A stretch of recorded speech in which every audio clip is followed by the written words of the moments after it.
ونستغفره ونعوذ بالله من شرور أنفسنا ومن سيئات أعمالنا من يهدي الله فلا مضل له ومن يضلل فلا هادي له أشهد أن لا إله إلا الله وحده لا شريك له وأشهد أن محمدا عبده ورسوله يا أيها الذين آمنوا اتقوا الله وقولوا قولا سديدا يصلح لكم أعمالكم ويغفر لكم ذنوبكم ومن يطع الله ورسوله فقد فاز فوزا عظيما أما بعد فإن أصدق الكلام كتاب الله وخير الهدي هدي محمد صلى الله عليه وسلم وشر الأمور محدثاتها وكل محدثة بدعة وكل بدعة ضلالة وكل ضلالة في النار. سلامي خواهي قولتان لبي ميواناني مالي خواه. السلام عليكم ورحمة الله وبركاته. عزیزان خۆشەویستان، ئێمە ئاخر جومعەمانە لە مانگی ڕەمەزانی پڕبەرەکەت و خەیر. خوای گەورە تاعات و عیبادەتی هەموو لایەکمان وەربگرێ ئینشاءالله. ڕۆژووی مانگی ئەم مانگە پیرۆزە لە هەموو لایەکمان قبول بێ ئینشاءالله. و تاعات و عیبادەتی شەوانمان، قورئان خوێندنمان، ئەوەی چاکەیە لەم مانگا کردومانە، زەکات و سەرفترەمان، خەیر و سەدەقە و چاکەمان، خوای گەورە لە هەموو لایەکمان وەربگرێ ئینشاءالله. بەڕاستی مانگی ڕەمەزان ئازیزان و خۆشەویستان بەرەکەتی خۆی هەیە، تایبەتی خۆی هەیە. هیچ مانگێک لە ساڵانی تردا لە ساڵەکەدا ناگایەتە ئەم مانگە یان ئەم ڕۆژانە، چونکە مانگی ڕەمەزان لای خوایە و لای خواوەوە هەینێنراوە بۆ لای ئێمە و میوانی خوایە بۆ من و تۆ. ئێستا هەر کەسە ئێمە دانیشین باسی بەرەکەتی ڕەمەزانکەین زۆرە. زۆری نەمان دەزانین ئەم مانگە، نازانین چۆن سفرەکانمان ڕێک دەخرێ، نازانین چۆن پارە دێ، نازانین چۆن پارە دەڕوا، نازانین چۆن خوای گەورە ئیشەکانمان بۆ ئاسانەکە. ئەمە گشتی بەرەکەتی ڕەمەزانە. ئەم مانگە پیرۆزە بەڕاستی ئینسانی ئیماندار ئەبێ وەلەکەن ئێمە ئیسە لە کۆتاین، بەڵام حەزینین بەوەی کە ئەڕوا، چونکە بەرەکەتێکە لەم مانگەدا کەمترین کێشەت هەیە، کەمترین مشکلەت هەیە لە مانگی ڕەمەزانی پیرۆزدا، و گەورەترین خەیر و پاداشتت هەیە و گەورەترین چاکەت هەیە. سێرەکەی مرۆڤەکان گۆڕاون، دنیاکە سێرەکەی دەگۆڕێ لە مانگی ڕەمەزانە، و خوای گیانش بە میهرەبانی خۆی ڕەحمەت و بەرەکەت لە ئاسمانەوە بارێنێ بۆ سەر دنیا. بەڕاستی مانگی ڕەمەزان ئەوەی گرتی، ئەوەی توانی ڕۆژی گرت، ئەوەی توانی عیبادەتی شەوی کرد بە ئەو کەسانەی کە ئەتوانن، نەک ئەوەی کە عوزرێکی هەیە و نەیگرتووە، باسەوە ناکەین. ئەوەش هەگردوێتی، ئەوەی کە عوزری هەیە و عوزرێکی شەرعی هەیە، ڕۆژووی نەگردووە و فدیەی داوە، هیچ فەرقی نییە لەگەڵ ئەوەی کەوا ڕۆژووی گرتووە. ئێمە باس لەوە دەکەین دەتوانێن نەیگرتووە، خەسارەمەندە بەڕاستی. ئەو کەسەی کە ڕەمەزان تێ بەسەریا و نایجوولێنێ و ڕەمەزان ناگرێ و عیبادەت ناکا و شەوان دانانیشێ و عیبادەتی زیادر ناکا، بەخوا خەسارەمەندە، بەخوا ئەوە نەکبەتیە. چونکە ئێمە گشتمان دەگەڕێینەوە بەو کفنە بوچکەوە و لە شوێنێکی تەسک و تاریکدا یەک چریکەی ئەو کاتە و ئەو ساتە کە دۆستان و خۆشەویستانت جێدەی لێ بە تاقی تەینیا دەمێنیتەوە لە ژێر گڵدا و خۆڵدا، بەخوا هەموو خۆشی دنیا دێنێ. چونکە ئێمە عیبادەتە ئەمڕۆیکەین بۆ تاریکی ئەوەیە، ترسی ئەوێمانەیە، نەک ترسی ئەیرە. ئەیرە ئەوە تا ئەژین هەرچی بکەین کەس ناڵێ چی دەکەن، بەڵام ئێمە ترسی ئەو کات و ساتەمانە کە بە تەنیا جێمانەیەلن. بۆیە هەر کەسێ ترسی ئەوەی لە دڵدایە با زیاتر عیبادەت کات، دوای ڕەمەزانش بەردەوام بێ لەسەر تاعات و عیبادەت کە ئەوەی هەیە. چونکە وەداعی ڕەمەزان ئەوەمان پێ ئەڵێ دەرسی زۆری تایە. دووەمیان ئازیزانە خۆشەویستان، ئەبێ ئێمە بەردەوام بین لەسەر چی؟ لەسەر ئەوەی کە خوای گەورە داوامن لێەکە، لەسەر عیبادەت و تاعات. سەحابەیە هاتە خزمەتی ڕەسوول الله صلی الله عليه وسلم، فەرمووی پێغەمبەری خوا شتێکم پێ بڵێ، با پرسیار لە کەس نەکەم و بەردەوام بم لەسەری. پێغەمبەری نازدار صلی الله عليه وسلم پێی فەرموو ئیستیقامەت بێ، بەردەوامبوونت هەبێ، ئیمانت هەبێ، پاشان ئیستیقامەت بێ. واتە ئیمانێکی بتە و بەردەوامبوون لەسەر ئەم ئیمانە هەتا ئەگەیتە خوا، هەتا ئەگەیتە بەهەشت، هەتا ئەگەیتە پێغەمبەری خوا صلی الله عليه وسلم، هەتا ئەگەیتە ڕەمەزان، هەتا ئەگەیتە ڕەزامەندی خوای گەورە و متعال ئەمە گرنگە بۆیە ئێمە ئەم سەحابەش ئەم حەدیسەی جێبەجێ کرد ئیمانێکی بتە و بەردەوام بوون لەسەر تاعات ئەگە تەماشاشکەین ئەوانەی کەوا بەردەوامن لەسەر تاعات و عیبادەت هەتا لە دنیا دەرەچن چیان بۆیە ئازیزانە خۆشەویستان زۆرینەمان دەیخوێنینەوە لە قورئانی ئازیزدا إن الذين قالوا ربنا الله ثم استقاموا ئەوانە ئیمانیان بەخوایە ئەمجا ئیستیقامەیانەیە تتنزل عليهم الملائكة كاتێ لەسەر مەرگدای جەستت خەرکێ سار دەبێتەوە کەس فریای کەس ناکەوێ مەلەک المەوت دێ بەدیار تۆ کات و ساتەکە چاوەڕێتی هەتا چاو بڕکا مەلایکە دانیشێ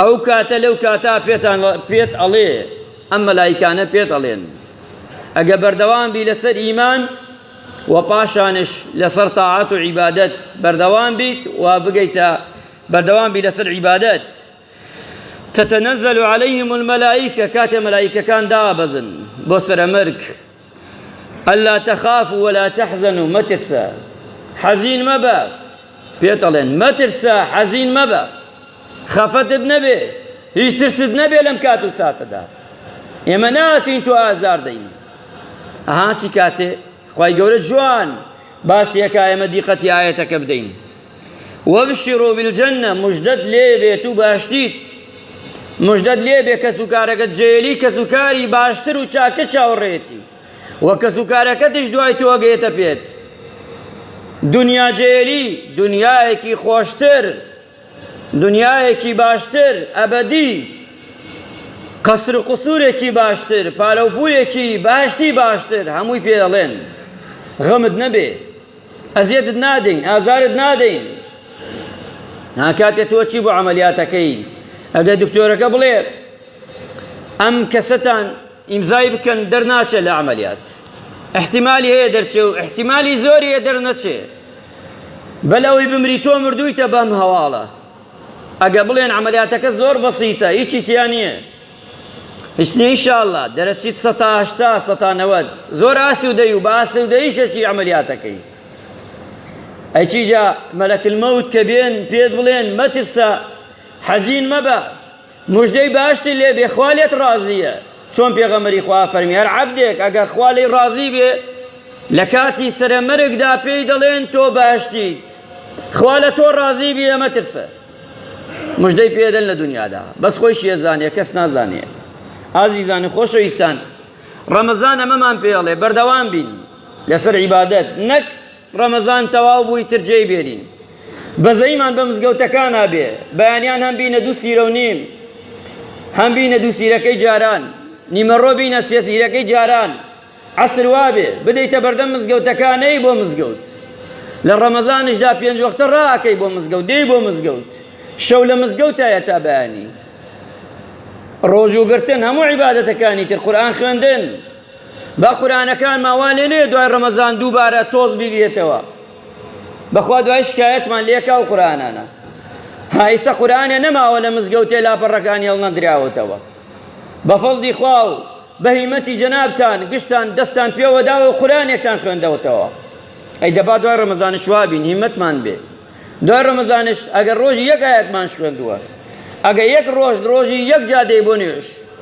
بەس با بەردەوام بیت ئەگەر لە ساڵێکا یەک ڕۆژی و دەگری با بەردەوام بیت هەموو خەیرەکان سەدەقا خەیر هەمووی با بەردەوام بین ئازیزانە خۆشەویستان چونکە ئەگە بەردەوام بین لەو کات و ساتەدا خوایگیان مەلایکەکانی فریامان دەکەوێ لە کاتی سەرەمەرگدا ئەبێ ئینسان ئیماندار بەردەوام بێ لە دوای ڕەمەزان نیشانەی ئەوەیە کە عیبادەتەکەی قەبوڵە بۆیە پیاو چاکانە فەرمن ئێستا ئێمە لە ڕەمەزانە تەمەڵیەکەین سبحان الله خەڵکی زۆرمان بۆ شەوان دانیشێ بۆ جومعە نایە ئەمە نەکبەتیە شەوان دامەنیشە بەس جومعە بێ چونکە شەوان فەرز نییە شەو فەرز نییە خوا محاسەبەت ناکە ئەم شەو شەوی جومعە بوو هەمووی دانیشتووە دەستی خۆش بێ بەڵام ئەگەر زانی جومعە تەفەوتیە دامەنیشە خوا جا محاسبە دەکا لەسەر جومعە بەس محاسبەت ناکات لەسەر شەوی قەدر چونکە سنەتە بەڵام جومعە واجبە فەرزە نەی گونەحباری تاوانباری ئەوەی کە جومعە ناکا ئێستا خەوتووە ئەگە عوزری نەبێ ئەو خەوەی هەمووی گونەحبارە تا ئێوارە ها لە عسیانی خوایە چونکە ئەم بێئەمری خوای کردووە ئاگای لە جومعە نەبووە. ئایا ئێمە بە ئەوەمان زانیوە؟ زۆر جار ئێمە شتەکان واجبێ تەرکەکەین بۆ سونەتێ، ئەمە نابێت لە شەریعەتی ئیسلامدا، هەتا فەرزیە سابێ سونەت نابێ. ئەگە زانیت فەرزەکە دەفەوتێ بە بۆنەی سونەتەوە نابێ سونەتەکە بکەیت، جایز نییە. بیکەی گونەحبارە بیخێرت ناگا ئەگە فەرزەکەت بڕوا.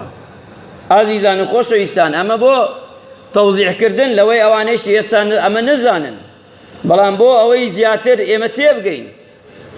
ئەبێ ئینسان ئیماندار ئەوە بزانێ نوێژ جەماعەت ئەگە عوزرت نەبێ نەی بۆ مزگەوت گونەحباری، با بزانی نوێژکەی لە ماڵا گونەحباری. دراوسێی مزگەوت نوێژی قبوڵ نییە ئەگە عوزری نەبێ. دراوسێی مزگەوت دراوسێم دراوسیانە ئەگەر بانگیدا لە ماڵا نوێژەکەی نوێژەکە دروست نییە، چونکە دوو دراوسێی مزگەوت ئەگە عوزرت نەبێ بەڵام هەمووی بە عوزر ئەڵێن. ئەمانە شەرعە، ئەمە دینە. کابرای هاتە خزمەتی پێغەمبەری خوا صلی الله علیه وسلم فەرموویە پێغەمبەری خوا گوێم لە بانگە بەس نابینام چاوم نییە چی بکەم؟ وتی گوێ ماڵت دوورە یان نێزگە؟ وتی دوورە.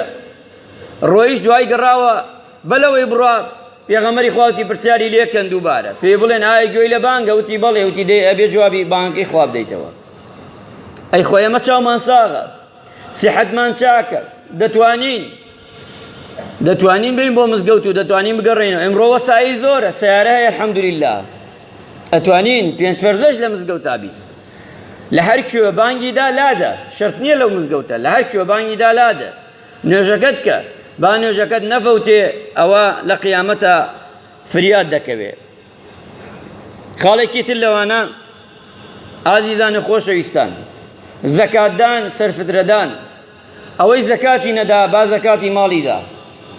خەتەرە ئەوەی بێتی و نەیدا وریابن. پێغەمبەری نازدارە فەرمی عەلەیهی سڵات وەسەلام ئەوەی کە زەکاتی هەبێ و زەکات نەدا وەڵڵاهی خێر لەو ماڵەی ناکە، وەڵڵاهی ئەوە خۆی لەو ماڵە ناکە، وەڵڵاه خوار دەی پێدێرەکە لە دنیا پاشان لە قیامەت.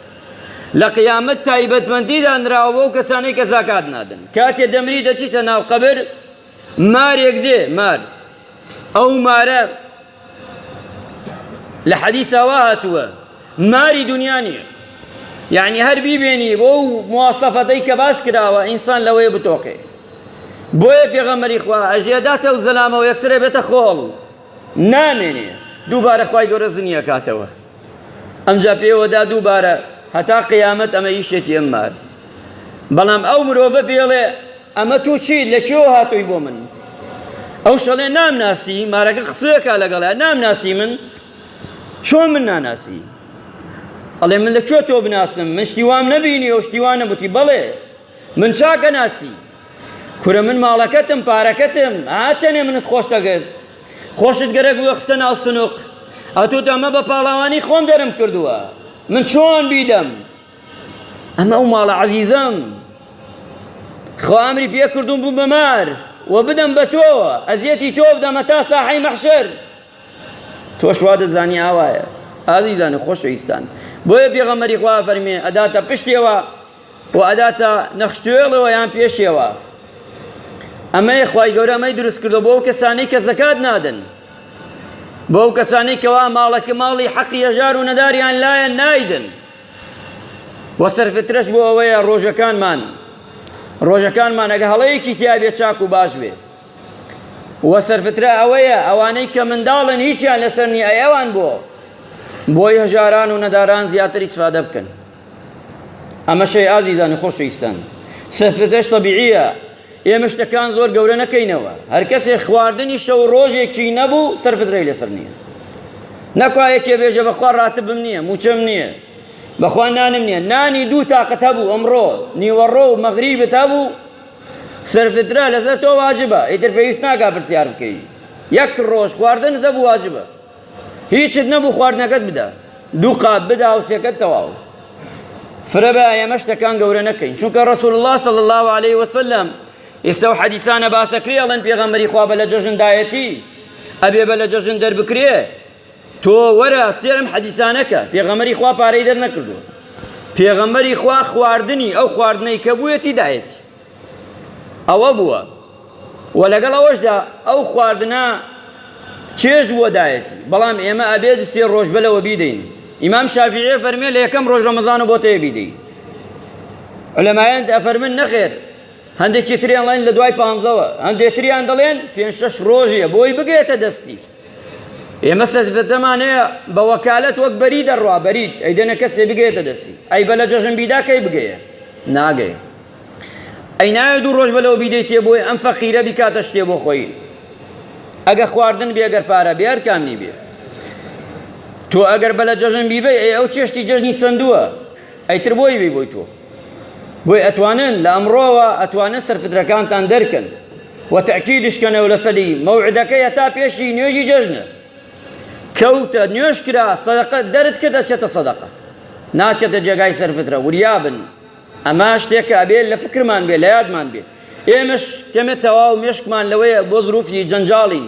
فکرمان تەواو نەبێ ڕۆژە 2 ڕۆژ ئەم سەرفترە بدە و با لە فکرن نەچێ بیدە یەکێ با بڕوا زۆرش نەچین لەسەر ئەوەی پارە ئەدرێ یان خواردن هەردگی ئەبێ هەر کەسێ بڵێ پارە نابێ ڕێزمە بۆ قسەکەی بۆ خۆیڵێ ڕێزمەیە چونکە زانن بۆ مسلمان عزیزەکان هیچ کەسێ لەم دنیای من و تۆدا ناگەیەتە بۆ حەنیفە هیچ کەسێ وەک من و تۆ ناگەیەتە شێخ الئیسلام ابن تەیمیە هیچ کەسێ وەک من و تۆ ناگەیەتە بوخاری کە قسەی وەردەگرین هیچ کەسێ ناگەیەتە ئەو کەڵە پیاوەکانی تر ئومەتی ئێمە ئەمانە قسەیانەیە ئەم عالمە بەرزانە بێسن من و تۆ چین ئازیزانە خۆشەویستان ئەمە شتێکی خلافیە لە بینی عولەمایە نابێ ئێمە بیتێرین بیکەینە هەراو هەڵا لەسەر ئێوە نابێ ئەمە شتێکە کۆمەڵێک دەڵێن خواردن باشە و خواردن بدرێت کۆمەڵێک شاتون وتیانە ئەگەر قیمەتەکەی باش بوو ئیسفادەی زۆر بوو بۆ خەڵک قیمەتەکەی بدە کابرای سەعینادیە کارێژە کاکە جۆ بدە کورێرەژە گەنم بدە کورە کاکە جۆ ئیسفادەی نییە کورە کاکە گەنم ئیسفادەی نییە کورە وەڵا برنجەکەش ئیسفادەی نییە برا ئەم خەڵکە نەخۆشە عیادەیە هەیە ئەم خەڵکە عملیاتی بە دەفاتر ئەم خەڵکە کەلپەلی گەرە کاکە کەلپەل بۆ مناڵی ئەم خەڵکە شتی تریەوێ شتی زۆریەوێ لە دنیادا هەر برنج نییە ئەگە بە برنج حلەکری ئاسانە ژیانی ئێمە بە برنج حل ناکرێت برنجەکەش لە بازار گرانە بێ خەڵکێتر دەستی ناکەوێت دوای خەڵکێک هەیە بۆی ڕەواجی دوکانەکەی خۆی بێ بۆی ڕەواجی برنجەکەی بێ لە برنجە بێ ئازیزانە خۆشەویستان دین سێرەوە ناکە هەردگی هەیە پارەکە بدەی تەبیعیە خواردنەکەش بدەی تەبیعیە خوای گەورە لێتان قبوڵ کە هەر کامیەدن ئەمە تەواوە هەر کەسێ باسی کە هەر مامۆستایەکی ئاینیش هەردگی باس نەکا گونەحبارە لە دیوانی خوایە پاگیری بکە لە یەکێکی نابێ هەردووگی تۆ کات ئەڵەی شافعی وتی ئەی ئەحمەدش وتێتی ڕەزا و ڕەحمەتی خوا لە هەردگیان بێ کاتی ئەڵەی شێخی فڵان وتی ئەی ئەمەش وتێتی شێخ الئیسلامش وتێتی کاتێ تۆڵێ وتێتی خەلیفەی پێنجەم وتێتی عومەری عەبدولعەزیز ئەمە گرینگە ئەمە با نێتە باس و خواسی ئێمە بگەڕێنەوە بۆ ئەسڵەکە سەرفترەیە ئەوەی کە تاوان و گوناحە لەسەر شانمان بیدەین ئەمە گرینگە ئیتر هەر کامنیەدەی یا ڕەبی خوای گەورە قبوڵی کا لە مولایەک ئەوە گرینگە ئیتر ئەمە نەکەینە مەعە وەڵام من برنجم داوە بەخوا پارە بدەم بەخوا یەکێ وای وت بەخوا هەردگی تەبیعی ئینشاءڵڵا بە ئیزنی خوا گرینگەوەی خوای گەورە قبوڵی بکە گرینگەوەیە ئێمە عیبادەتمان لێ قەوڵ بێ خوای گەورە ڕەحم بە مولایەکمان بکە عاقیبەت خێرمان بکە یا ڕەبی خوای لە تەپەڕینەوە لە گوناحەکانمان خۆش بی